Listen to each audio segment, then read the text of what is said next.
पिंजरे के साथ लगा हुआ है। और उसके बाद एक और जानवर जो कि पजल खेल रहा है। और फिर लोमड़ी जो कि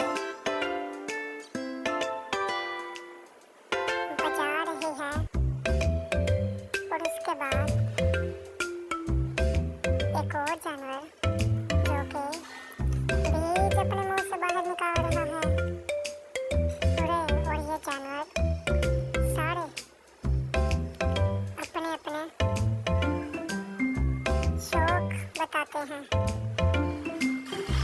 और ये अपना अपना काम करते हैं।